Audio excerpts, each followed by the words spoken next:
Today I woke up to a moody sky and thought it's going to be another grey day in the English countryside. If you think I'm sad about it, you're wrong. In 2016, I decided that I would stop complaining and start actually living, appreciating even the most ordinary things in life. I learned to love gloomy, moody days, which are now my favorite, and nothing brings me peace like rain. The quiet found on a dark, stormy day is unmatched. It's like Mother Nature giving us the perfect background for our slow living rituals, reminding us to take a deep breath and enjoy the simple things in life. In the afternoon, my husband and I went for a walk. The forest was very still and quiet, and I could tell the rain was coming. We're in the middle of August, past the peak of summer, and the first signs of the coming autumn are appearing, making me feel nostalgic. Perhaps it's time to start thinking about warmer clothes and take my wellies out of the attic.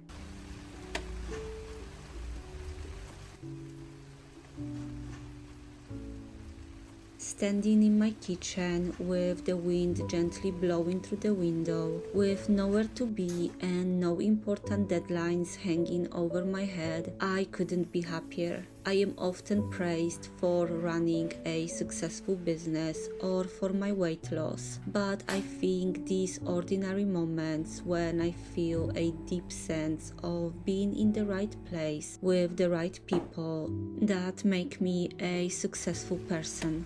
I believe the biggest success in life is peace of mind and sharing love with people who love you back.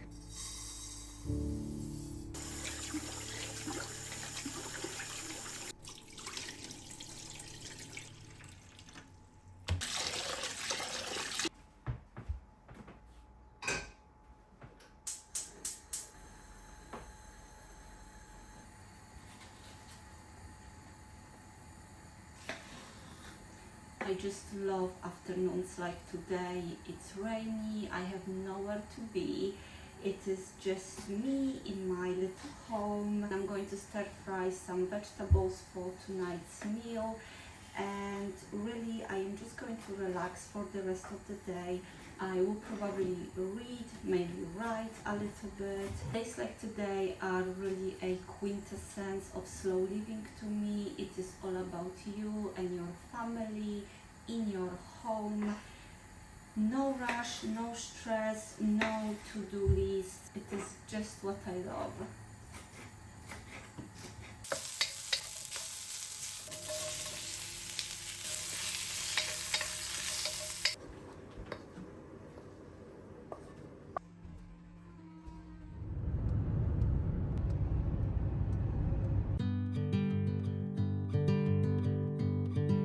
Half of August is now gone and I am starting to feel the back to school vibes. But before we dive into school uniform shopping for our kids, Andre and I decided to treat ourselves to a cozy day out in Hay-on-Wye.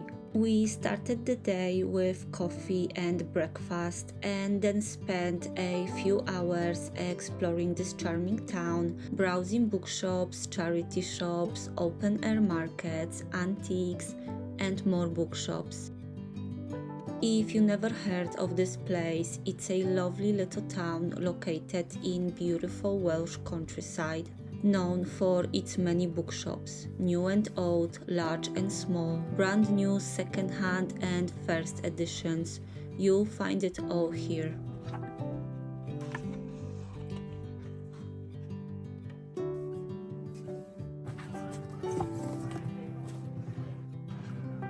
How to be utterly, uniquely gorgeous.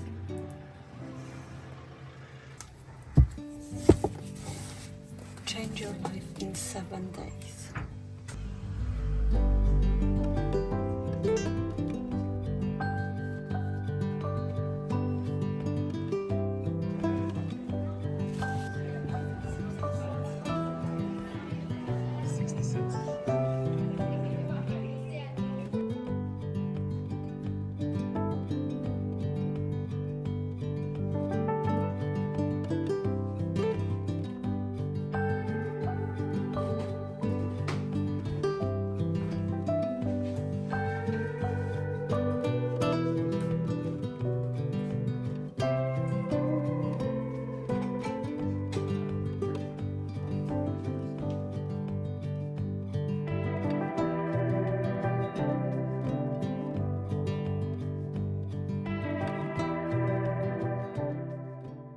I believe that life is a sum of everyday choices. We all have free will to shape our lives, and deep down, I think we're all just trying to be happy. Some people find it in fast cars, others in extreme sports, and that's perfectly fine. This world would be boring if we were all doing the same thing. But for me, this small little life, our 2 children, the little candle shop, the bond I share with my husband, creating my little videos and writings, is really all I need. And with this, I consider myself a successful person.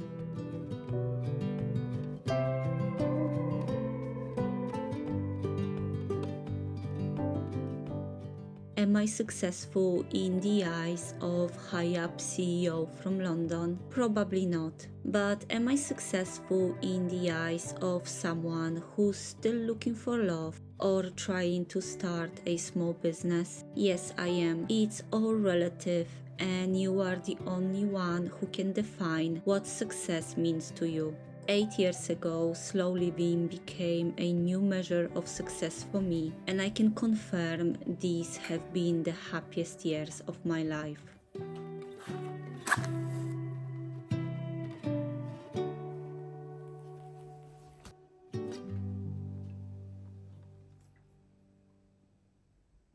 Here I have a little pile of books I am intending to read over the next few weeks or maybe like a couple of months. I have not been great with reading recently. I think I mentioned a few weeks back that one of my goals is to read more again. Since I started taking my blog seriously, I actually spent a lot of more time on writing than reading. What I really want to do is find the balance between writing and reading. So I'm going to share which books I choose. Maybe they will inspire you and you decide to reach for some of these titles. The first book is Courage to be Disliked. I already finished this book. I love this book and I agree with this book that everything in life is a choice. Of course, let's exclude any extreme situations. We're talking about your average person in developed country. I've seen people getting very upset about this book online because it does make some pretty strong statement that trauma doesn't exist. If you actually read the book instead of getting upset, you will see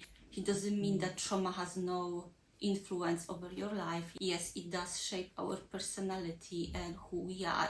It just means that we have free will and we get to choose how we want to live. It's not exactly life-changing for me because this kind of philosophy is very strong in yoga community, that everything comes from within. You are the person shaping your life. The only thing you can control is yourself, your own mind, and your own feelings and emotions, and there is no point stressing over what other people think about you because you'll never please everyone. This is simply impossible. So you might as well just try to be happy instead of trying to make everybody else happy in life.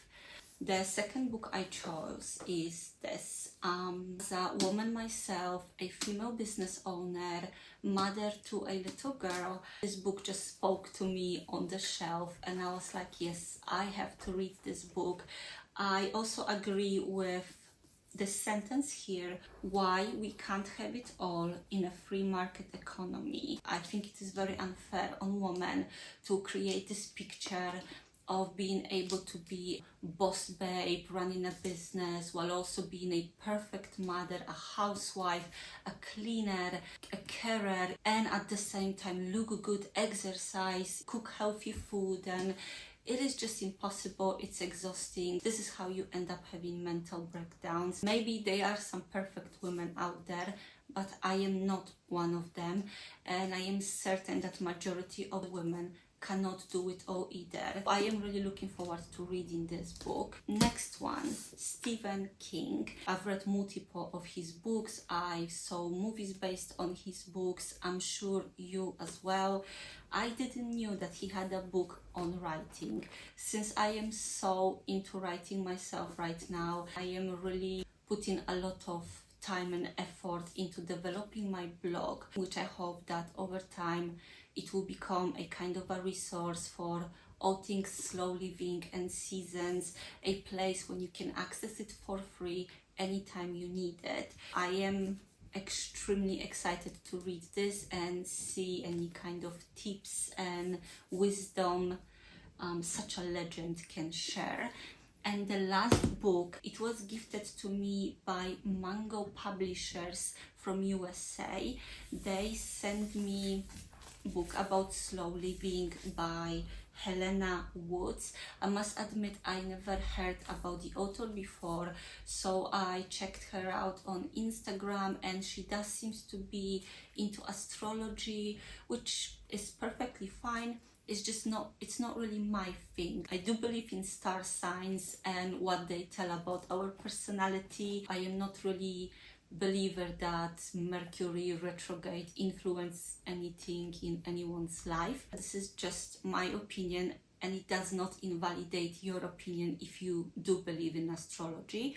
It's perfectly fine to have different opinions. I am really curious about this book. I wonder if it's going to be good. Let me know if you would want me to do a review once I finish reading it. I also wanted to talk very quickly about this picture. I do get people asking me, who are these people on your wall? This is my mom and her brother, who's my godfather. I brought this picture from Poland when I visited last month.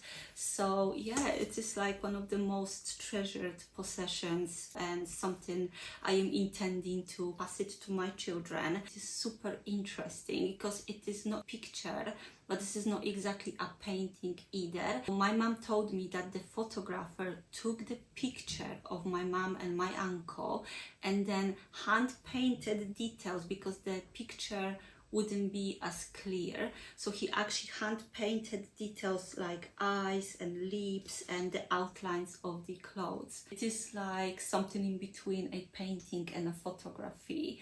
And it also has a little bit of my grandma handwriting. My mom joked that my grandma used to love writing dedications on everything, and this also had dedication. Unfortunately, it was written in pencil and it faded badly. I think this is it for today. Thank you so much for watching today's vlog, and I will see you very soon.